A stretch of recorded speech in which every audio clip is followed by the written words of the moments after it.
Bekas galian tanah yang diletakkan di sebuah rumah bambu yang berlantai tanah pula ini adalah bahan makanan.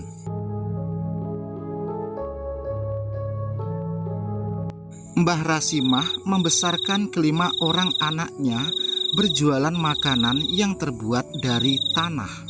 Selanjutnya dari kelima orang anak tersebut setelah dewasa ada pula yang bantu-bantu pekerjaan Mbah Rasimah, ada pula yang enggan karena uang makanan atau jajanan kok terbuat dari tanah.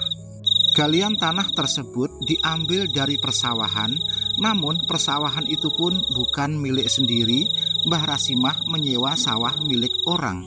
Jadi sawah tersebut disewa, yang utama diambil galian tanahnya untuk dibuat kue. Lalu sawah tersebut pun ditanami seperti sawah-sawah yang lain. Tanah yang diambil dari sawah tersebut dibawa pulang itu pun dalam jumlah yang wajar, tidak terlalu banyak, secukupnya untuk bikin makanan atau jajanan tersebut. Terus dimakan, nahan lapar. Laparnya itu agak lama, maksudnya kenyangnya. Bisa kenyangnya agak lama gitu. Ada 5 bersaudara, ya mbok sendiri, penghasilannya ya pas-pasan.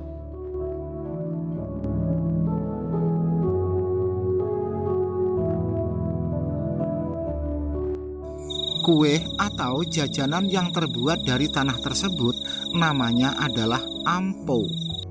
Camilan atau jajanan ampo sebenarnya sudah ada sejak dulu kala, kurang lebih di era tahun 1950 sampai 1980-an.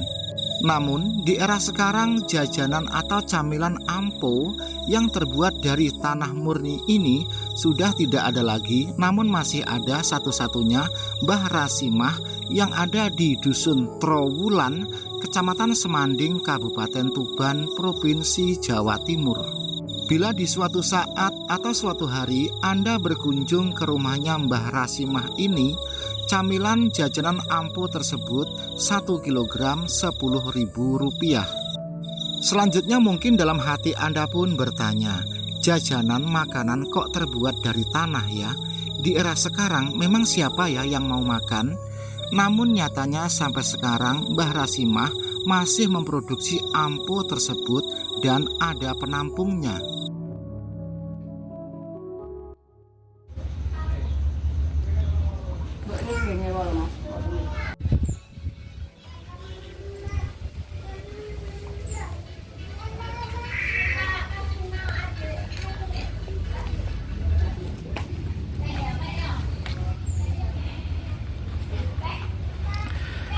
Dijemur kalau ada panas normal selama 1 hari. Malam ya dibungkus sama plastik, didiam 1 malam, baru bisa diserut balik dulu kayak mbak. Kalau nggak didiam ini nih patah-patah ampunnya, nggak sekuat ini. Lebih lembek ini yang iya, lebih dari 1 malam. Baiklah, untuk lebih jelas dan gamblangnya kita ngobrol-ngobrol dengan anak pertama Mbah Rasimah, yaitu Ibu Sarpi. Tani kali napa ngurmati sapi ngoten niku. Tapi nyatane nggih kok ya enten sing kersa Nggih. Nggih. Sing mam ngoten nggih tasih enten, kasaniki nggih enten, tapi nggih mboten kados riyin. Terus nek tiyang Jawa nggih tasih enten napa didamel sajen nggih. Pancet ngantos sakniki tasih enten nggih. Oh, jadi bisa dikatakan jenengan sebersaudara niku bisa dikatakan dibesarkan dari Nggih. ampo niku Mbak ya. Nggih. Mriki ngeten nek mbok niki sadan ampun nek ten peken langsung kan angsal yatra damel kebutuhan. Sing bapak kan niku ngurmati niku napa raja kaya kados sapi, wedhus ngoten niku kan nggih mboten bendinten sing asal yatra ngoten. Ceritane Mbak menawi riyen napa pada saat itu zaman-zaman paceklik ngoten Mbak menawi pada saat itu lho nggih. Saat masa kecil jenengan riyen mboten nggih. Nek kula masa kecil nggih empun alhamdulillah nggih empun mewah. Mergi kan mbok kan ten peken mesti angsal napa makanan dari pasar empun kathah nggih. Dadi kula sak dulur nggih empun mulya ki Mbak. Sakit ini bahasa Indonesia Mbak. Pripun? pakai bahasa Indonesia. Oh ngoten nggih saged. Dap nggih. Nggih. Putrane Bu niku nggih. Heeh. Nggih kula yogane Mbah Rasimah niki. Kula yoga nomor kalih. 5 bersaudara nggih.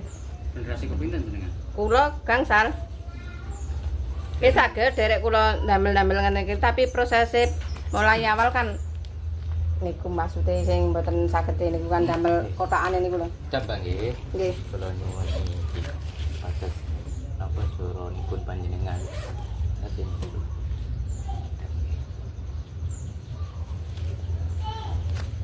Boleh duduk di sini, Mbak. Kang, api iku lho, Kang. Duduk ngono lho, Kang. Gurine ampun nyala iku lho, api. Aja lungguh, lungguh Kang, lungguh itu lho api. Itu lungguh jangkel itu lho, Kang. Sik ketok gurine. Nunggu sandal Nggih, sik ketok itu lho, Kang. Yang unik dari tanah yang dikerok ini Kene, kami.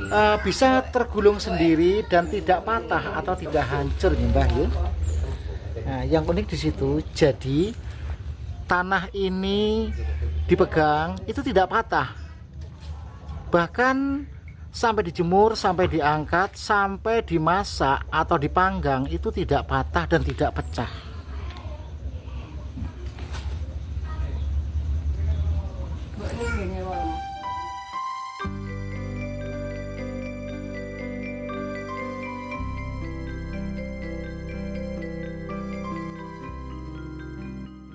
Kendatipun masa-masa kecil kelima orang anak Mbah Rasimah ini dibesarkan dihidupi dari berjualan jajanan yang terbuat dari tanah, namun mereka pada masa itu bukanlah keluarga yang bisa dikatakan kekurangan, karena setiap hari setiap Mbah Rasimah sepulang dari pasar pasti mendapatkan uang, entah itu sedikit atau banyak, dan pasti membawa jajanan yang bukan terbuat dari tanah.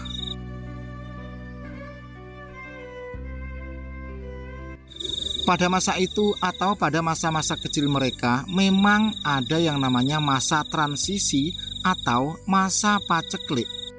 Pada era itu memang makanan-makanan yang diproduksi pabrik atau makanan industri itu masih jarang, hanya dimakan oleh golongan orang-orang kaya. Jadi kebanyakan orang-orang makan makanan dari hasil bumi.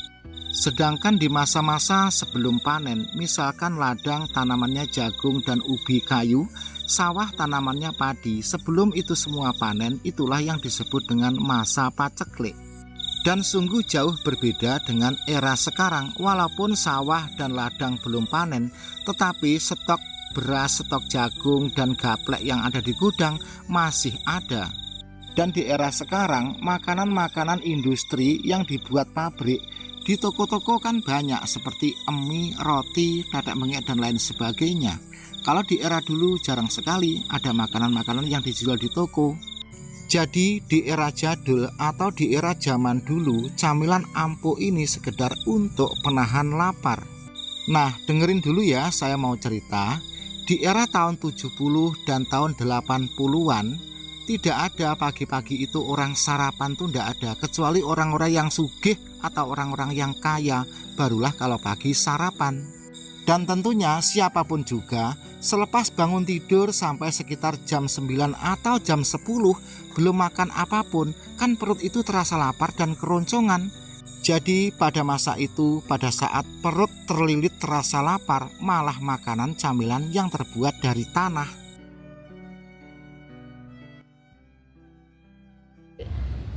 Taruh di tungkunya pawon kalau di desa sini. Terus habis gitu kan daunnya gurih, terus dimakan sama minumnya kopi. Itu kok katanya penahan lapar. Laparnya itu agak lama. Maksudnya kenyangnya. Bisa kenyangnya agak lama gitu katanya. Dan sampai hari ini Mbah siapa? Mbah Rasimah. Mbah Rasimah masih menggeluti membuat ampuh. Iya, sampai sekarang ini. Yang bahannya dari tanah liat tersebut. Iya, tanah liat asli sama air, nggak ada bahan campuran apapun. Sudah berapa generasi Mbak kalau sampai ke jenengan? Kayak Mbak Sarpit sendiri generasi ke-5, sedangkan Mbah Rasimah generasi ke-4. Di Mekti Harjo ini hanya Mbah Rasimah dan saya yang membuat ampuh ya. Memang namanya ampuh begitu? Ampuh ya, AMPO biasa, ampuh. Ampuh. Ya. sempat di belakang layar barusan Mbah Sarpi mengatakan bahwasanya dari dulu sampai saya sekarang sampai seperti ini itu untuk kehidupannya ya dari ampuh itu tadi. Iya, saya 5 bersaudara dari dulu memang ya kayak mbok, kan saya manggilnya mbok, kayak mbok sendiri, penghasilannya ya pas-pasan. Kebetulan dari tanah Ampuh ini mbok jualan dari dulu sampai sekarang. Jadi keluarga saya sendiri ini hidup dari dari Ampuh, kan penjual Ampuh dari dulu sampai sekarang. Untuk saat ini Mbak, ini kan sudah katakan zamannya sudah modern. Iya. Apa-apa sudah serba instan ya kan. Iya. Dengan bahan baku dari tanah, ada nggak peminat dari mungkin dari warga sini ataupun orang-orang di sekitar? Maksudnya peminat memakan Ampuh itu memakan. tadi? Oh, masih banyak orang Masih ngidam ya. Iya, kalau orang ngidamnya banyak. Terus sekarang kan ada ada HP Mas ya, kan ada jualan online. Kebetulan sepupu Mbak Sarpi sendiri kan onlinean, alhamdulillah semakin tarik.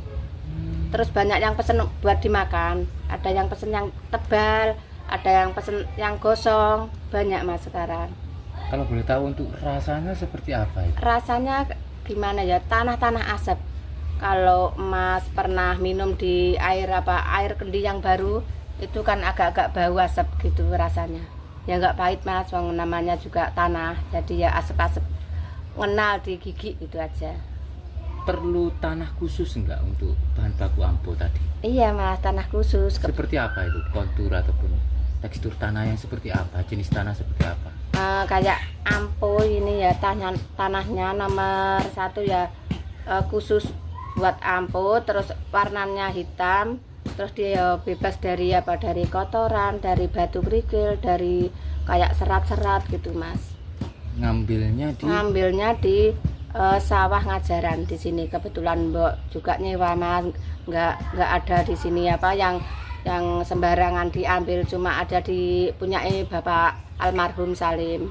Itu pun nyewa? Iya. Bukan tanah sendiri? Bukan tanah sendiri. Nyewa seperti apa? Tahunan Mas, 1 tahun 2 juta, itu 2 petak Mas. Petaknya ya nggak seberapa besar gitu. Dalam 1 hari menghabiskan ataupun terjual berapa kilo? Tergantung, kadang ya kalau ada yang pesanan dari luar kota ya alhamdulillah banyak, sampai 15 kilo, 20 kilo. Per kilonya berapa? Kalau di Embok per kilonya 10.000 Mas. Tapi nanti kalau di perdagangkan lagi, Mbok ya dikasih kan, ambil itu ya, komisi, untungnya ya dari penjual. Ya nanti ya beda lagi. Terima kasih Mbak Sarpi.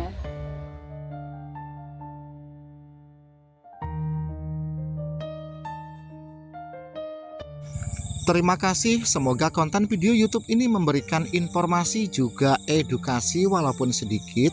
Salam sehat, sukses selalu, sehat yang ditonton dan sehat pula yang menonton serta yang bikin tontonan. Ada kurang lebihnya mohon maaf. Wassalamualaikum warahmatullahi wabarakatuh.